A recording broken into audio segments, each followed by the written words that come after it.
Repeat है sir. On है sir sir, बता दीजिए। करें शुरू। जी सर बताएं। मेरी तरफ से सबको आदाब।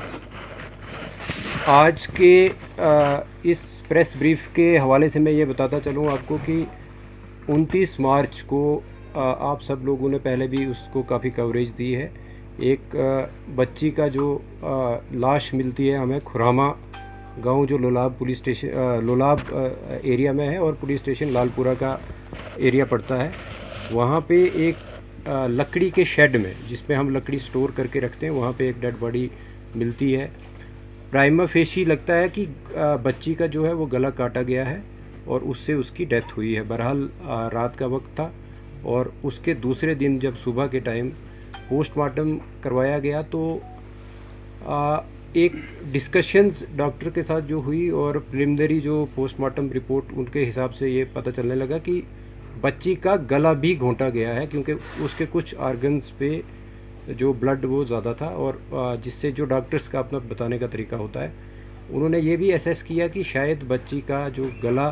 पहले घोंटा गया है और फिर उसको उसके जो गर्दन पे है वो छुरी चलाई गई है या कोई तेज़ नोक की जो भी चीज़ जिससे गला काटा गया है। बहरहाल इसी के चलते जो वजूहत थी, जैसे लगता था कि जहाँ डेड बॉडी पड़ी हुई है और साथ में जो सराउंडिंग्स थी, उन सारे जो मौके को देख के शक जो है वो ज़्यादा आसपास के लोगों पे ही जाने लगा। और जो बहरहाल तफ्तीश शुरू की गई, उसमें डीएसपी जो लोलाब है सरफराज बशीर, वहाँ के चौकी ऑफिसर हाजिर शकील और एसएचओ मलिक नसीर, इसके साथ साथ एडिशनल एसपी और मैं भी स्पॉट पे गए और थोड़ा इंट्रोगेशन में भी ज्वाइनिंग हुई और कुछ सस्पेक्ट जो हमने उस पर ज़ीरोइंग की तो उनमें फैमिली ही सस्पेक्ट आने लगी, क्योंकि जब फैमिली को क्रॉस चेक किया गया कि वो किस सीक्वेंस में लड़की जो है वो रूपोश हुई थी और किस सीक्वेंस में मिली, तो उसमें ज़ीरोइंग जो हुई वो फैमिली पे ही हुई। बहरहाल जब फैमिली में भी सेपरेट इन्वेस्टिगेशन चलने लगी, इंक्वायरी चलने लगी, तो लड़की का बाप, जिसका नाम मोहम्मद इकबाल खटाना है, वो हमारा प्राइम सस्पेक्ट लेके उसमें तफ्तीश में आने लगा। और जब उसको अच्छे तरीके से जब क्रॉस क्वेश्चनिंग और बाकी तफ्तीश के जो जितने भी मवाद हमारे पास थे उनसे जब कन्फ्रंट किया गया, तो उसने कन्फेस किया कि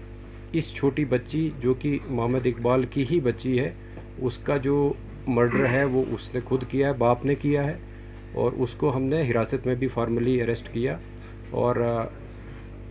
ये कहानी निकल के आई कि चूँकि ये जो इकबाल जो है अपनी बीवी से पिछले 1 साल से इनके बीच जो काफ़ी पर्सनल इश्यूज़ को लेके लड़ाई होती रहती थी, मैं तू भी होता रहता था,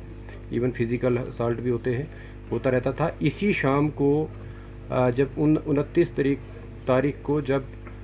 इकबाल चूँकि पेशे से एक ड्राइवर है, गाड़ी चलाता है सुमो, वो घर लगभग 4:15 बजे के करीब जब घर आया, उसके बाद उसने जो शाम के लिए जैसे गांव में होता है कि लकड़ी काटी जाती या दूसरे कोई और डोमेस्टिक काम जो है वो किए। और जब 6 बजे के आसपास काम ख़त्म करके फिर अपने घर में पहुंचा तो बीवी के साथ दोबारा से उसका, क्योंकि उस सुबह भी उसका झगड़ा हुआ था और शाम को फिर से उसका काफ़ी लड़ाई हुई, आपस में बहस मुबासा हुआ और इवन कि उसकी वाइफ ने इसको स्लैप भी किया। तो इसी बीच में वो जो एंगर जो है उसका, वो अनकंट्रोल्ड एंगर जो आया, उसने चाहा कि वो अपने आप को मर्डर करता, बट वो एक नाइफ़ लेके वहाँ से निकलने की उसने ये बहाना किया कि मैं अपने गाड़ी का जो टायर है वो पंचर हुआ है और उसको पंक्चर को मैं ठीक करवाऊँगा। तो वो वहाँ से अपने घर से निकलता है, जिसको जाते वक्त उसके ब्रदर शौकत जिनका नाम है, इसकी वाइफ, उसके चाचा, वो सारे लोग उसको देखते हैं और उसका कज़िन जो है वो देखते हैं कि वो घर से निकल रहा है और छोटी बच्ची उसके पीछे चल रही है। और वो इतने में बच्ची जो है उससे कुछ पैसे 5 रुपये मांगती है, तो वो उसको 10 रुपये देता है, बट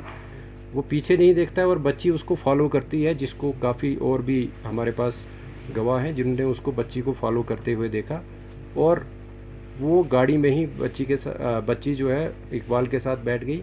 इसके बाद वो हार्डन की तरफ आया और फिर उसके बाद सीवर की तरफ, खुरामा की तरफ आया, और जहाँ पे गाड़ी में ही, चूँकि उसके बाद इफ्तारी का भी वक्त था और गाड़ी उसने एक आइसोलेटेड प्लेस पे लगाई। जब देखा कि लोग जो है वो चूँकि इफ्तार के बाद रश भी कम हो जाता है, आजकल तरावी का वक्त होता है, और जो ही तरावी के लिए लोग निकल पड़े, तो उसने ये सोचा कि लड़की मेरे साथ है, अगर मैंने भी अपने आप को ख़त्म करना है तो इसका क्या करूं। और वो जो आउट ऑफ रेज जो है वो पहले बच्ची का गला घोंटा, और बच्ची जो है उसकी डेथ जो है उसी में हो गई। और वो अपनी सोच को बदलते हुए सोचा कि बच्ची को मैं कैसे किसी जगह ऐसी जगह रखूं कि वो उसकी डेड बॉडी जो है वो मिल जाए, और फिर मैं अपने आप को भी ख़त्म करूं। बट जब वो वहाँ पे डेड बॉडी को अपनी गोद में उठा के अपनी गाड़ी एक रोड के साइड पे लगाता है, और वो इस शेड पे जहाँ पे आखिर में डेड बॉडी मिली है वहाँ पे रखता है। वहाँ पे चूँकि इसने पहले ही अपने आप को ख़त्म करने के लिए एक चाकू जो है अपने घर से लिया था, और उससे फिर अपने इस जो जुर्म को वो दूसरा रुख देने के लिए, ताकि इसका शक जो है दूसरे लोगों पे भी जाए, और वहाँ पे शेड में जो है वो अब इस बच्ची की डेड बॉडी को रख के उसके बाद इसका गला काटता है। और जिस मिकदार में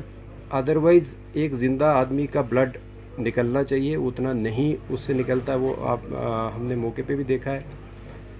उसके बाद ये चाकू को धो के और अपने पास रख के फिर जाके अपनी गाड़ी को लाके हिस्बे मामूल जहाँ पे ये गाड़ी को रखता था वहाँ पे ही गाड़ी को दोबारा पार्क करके जब घर जाता है, उसके बाद ही घर वाले इसको पूछना शुरू होते हैं कि बच्ची आपके साथ गई थी और बच्ची कहाँ पे है। तो वो ये बहाना बोलता है कि बच्ची मेरे साथ नहीं थी। अलबत्ता चूँकि 3-4 लोग जो मैंने पहले भी जिक्र किया कि जिन्होंने उसके फॉलो करते हुए देखा था बच्ची को,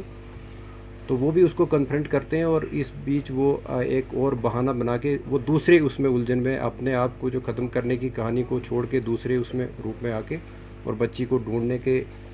गर्ज से या उसको एक और दूसरी रूपोश वाली जो भी मोड़ देने के गर्ज से वो थाना में पहुंचता है, और वहाँ पे अपनी रिपोर्ट जो है वो दर्ज करवाता है कि मेरी बच्ची गायब है। लेकिन जिस बीच वो रिपोर्ट करने के लिए आ रहा होता है उसी बीच जब उसके घर वाले या दूसरे मोहल्ले वाले बच्ची को ढूंढ रहे होते हैं, मस्जिद से भी अनाउंसमेंट की जाती है, और उसकी वाइफ को ये बच्ची इस शेड में स्पॉट होती है डेड हालात में। तो वहाँ से फिर बच्ची को बरामद करके वो फिर से जो मैंने पहले शुरुआत में की कि बच्ची को किस तरीके से फिर उसका पोस्टमार्टम किया गया और बाकी जो सारी कार्रवाई मुकम्मल की गई। अभी तक की तफ्तीश में सिर्फ मोहम्मद इकबाल ही एक वाहिद सस्पेक्ट जो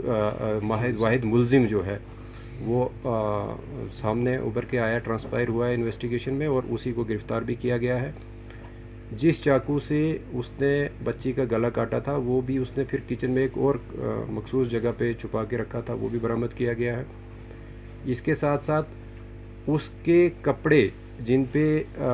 जो उसके कफ्स होते हैं कॉलर, ये जो बाजू के, उनसे भी ब्लड जो स्टेन्स मिले हैं और उनको भी सीज़ किया गया है। और जहाँ जहाँ पे वो रुका है और जिस तरीके से हमने टेक्निकल जो एविडेंस को कलेक्ट किया है वो बिल्कुल कॉरोबरेट होता है कि वो कहाँ कहाँ गया था और किस किस कौन कौन सा उसका मोमेंट पैटर्न रहा है, वो भी सारा इस्टेब्लिश हुआ है। बहरहाल जो तफ्तीश अभी तक हुई थी, और मुझे लगता है कि यहाँ तक ही हमारी तफ्तीश जो है, अब इसको सिर्फ जो बाकी लीगल प्रोसीजर्स हैं वो हमने पूरे करने हैं, और जो इकबाल है उसको गिरफ़्तार किया गया है। सर इस साजिश में और कोई अरेस्ट हो सकता है, क्योंकि जिस तरह से डोमेस्टिक मियाँ बीवी की लड़ाई जो है वो मुझे लगता है थोड़ी बहुत नोक झोंक, बड़े लेवल की नोक झोंक हर जगह होती है। बहरहाल